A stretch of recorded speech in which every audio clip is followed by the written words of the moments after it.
Puas berkeliling di area museum Desa Banjarrejo, kami lanjut ke Dusun Medang. Dusun Medang merupakan tempat di mana Sungai Luh Sri Purba berada, dan di area ini juga letak sisa-sisa kejayaan kerajaan Medang Kamulan banyak ditemukan. Ini ada di tengah perkampungan ya, namanya ini ada Dusun Medang. Dusun Medang ini merupakan salah satu bukti sejarah otentik. Ditepungannya sebuah batu yang dipercaya oleh masyarakat sekitar digunakan untuk berdoa. Dari zaman dahulu kala kerajaan Medang Kamulan sampai dengan hari ini, batu ini masih disakralkan. Petilasan. Betul. Yang bisa kita lihat di sini ada 3 batu, 2 batu besar dan 1 batu kecil. Ini disebut sebagai batu pasujutan. Batu ini di zaman dahulu kala, di era zaman kerajaan Medang Kamulan, digunakan juga untuk tempat persembahan kepada para dewa. Letak batunya ini mengarah tepat arah timur dan ke barat. Di saat Prabu Aji Saka turun ke Arcapada, letaknya di Desa Banjarrejo tersebut, batu digunakan untuk menyembah Dewa Matahari, atau orang menyebutnya sebagai Dewara.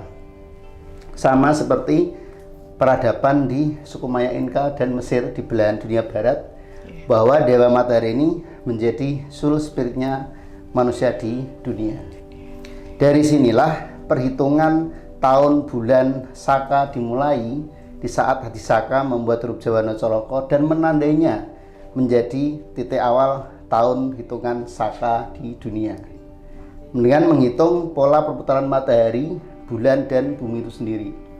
Dari perhitungan matahari tersebut menyembah Dewara, akhirnya masyarakat yang ada di Medang Kamulan ini, yang notabene merupakan nelayan ya, beliau bisa menentukan musim 6 bulan sekali, angin muson barat dan muson timur. Maka dari itu perhitungan tahun Saka itu mengacu pada Dewara Matahari yang ada di timur sana. Dari filosofis tersebut, timur menjadi cikal bakal ajaran kepercayaan masyarakat Jawa, yaitu kawiwitan, karena berasal dari bahasa Jawa wetan, atau cikal bakal kehidupan, sumber spirit, sumber keyakinan dan kepercayaan kepada Sang Penciptanya.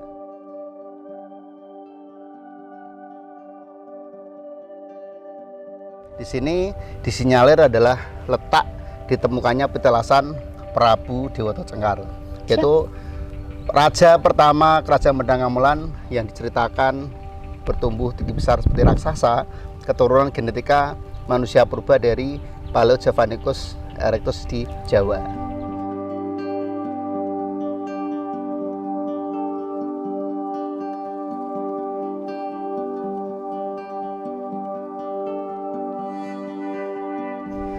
Di era sekarang banyak sekali cerita berkembang bahwa tokoh sosok Prabu Dewata Cengkar ini diibaratkan sebagai tokoh yang negatif.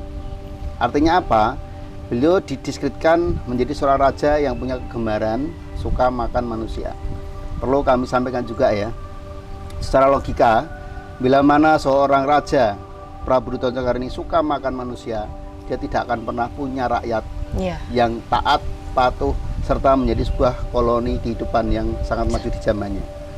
Mungkin karena kepercayaan kepada para dewa, di sisi tertentu, contohnya setahun sekali ya, yang seringkali kita lihat budaya mengajarkan tentang spiritual kepada masyarakatnya, beliau mungkin mempersembahkan beberapa pengorbanan kepada para dewa.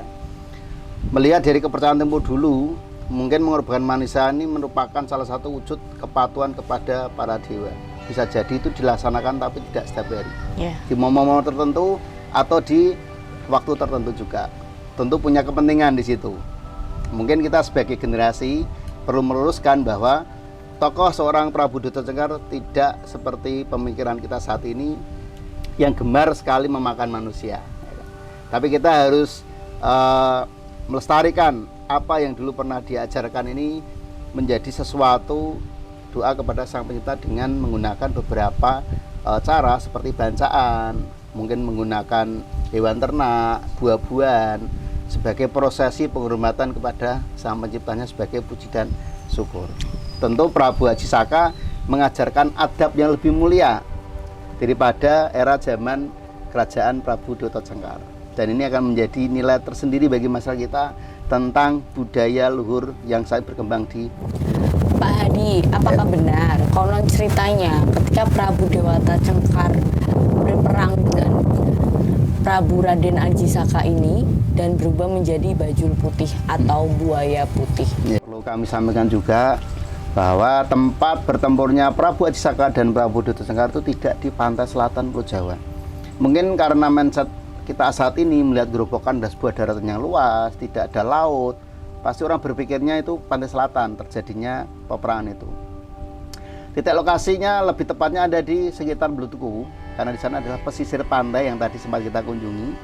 Ada letupan kan, Mount Volcano, itu adalah bibir pantai utara Pulau Jawa. Kenapa perangnya lebih suka di pinggir lautan? Untuk menghindari yang namanya korbannya lebih besar, menjauh dari perkampungan atau di tempat di mana kerajaan ini berada. Jadi lebih suka face to face. Kalau bahasa sekarang ini single ya, tidak usah menggunakan pasukan, ayo one by one. Karena di sini seorang tokoh Prabu Ajisaka ingin menunjukkan kepada Prabu Dewata Cengkar bahwa dia adalah orang jelmaan atau perwujudan dari dewa yang selama ini dia puja, tanpa harus menggunakan pengorbanan hewan sampai dengan manusia. Tuhan pasti tahu yang namanya persembahan lewat rasanya. Karena Prabu Dewata Cengkar tidak terima, karena ukuran tubuh Ajisaka ini lebih kecil daripada Prabu Dewata Cengkar, maka dia menyaksikan atas kemampuan atau perwujudan Ajisaka sebagai jelmaan Dewa Bathara Guru. Maka beliaunya ini berinteraksi dan akhirnya memutuskan untuk perang one by one, satu persatu di bibir pantai utara Pulau Jawa di daerah Blutuku letak posisinya. Kenapa diambil di daerah pesisir? Di saat beliaunya ini bisa mengalahkan Prabu Dewata Cengkar, maka jasad tubuhnya akan dilarung di lautan agar mencapai kesempurnaan jiwa, seperti halnya peradaban yang berkembang di kepercayaan sampai sekarang, khususnya di Hindu itu sendiri.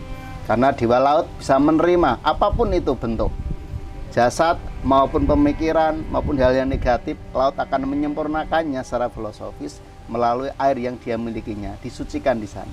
Ini adalah pesan moral yang kita sampaikan kepada generasi kita. Mengenai jelmaan Prabu Dewata Cengkar menjadi seekor buaya ya, itu juga tidak bisa diterima akal logika. Mungkin untuk menggambarkan sisi kekuatan, ketangguhan, kesaktian Prabu Dewata Cengkar bahwa beliaunya itu tidak meninggal dan mampu menjadi apa saja, maka beliaunya hidup di lautan lepas sana. Tapi secara logika kita mengetahui bahwa jiwa-jiwa ini akan sempurna dilarung di lautan lepas Pulau Jawa ini. Jadi masih misteri ya Pak Betul Hadi sekali. ya. Di sini Mbak, Iya Pak. disinyalir tempat di mana letak kerajaan Medang Kamelan itu berada. Luasnya kurang lebih sekitar 15 hektar area yang menjadi peradaban kejayaan masa lalu, di mana kerajaan Medang Kamelan menjadi satu-satunya kerajaan terkuat pesisir Jawa di era purba. Berjuta pengalaman kami dapat di beberapa hari ini karena dapat mengunjungi dan belajar banyak hal di sini. Sebagai generasi muda yang tak banyak tahu tentang Nusantara, khususnya tentang penemuan dan sejarah Medang Kamulan, kami cukup takjub dengan pengalaman yang beberapa hari kami lalui di Kabupaten Grobogan ini. Karena selama ini kami hanya mengetahui kerajaan Medang Kamulan sebatas cerita tutur dari kakek nenek kami dan dongeng menjelang tidur di malam hari. Rasa penasaran kami seolah terbayar setelah menjelajah beberapa daerah di area Kabupaten Grobogan di beberapa hari ini. Tak terasa, waktu bergulir begitu cepat menuju senja. Kami bergegas untuk melangkah keluar dari Dusun Medang yang luar biasa ini. Akan tetapi, sebelum kami mengakhiri perjalanan kali ini, kami akan bersilaturahmi ke kediaman Kepala Desa Banjarejo terlebih dahulu. Di kediaman beliau juga banyak disimpan penemuan terkait sejarah yang ingin kita ketahui.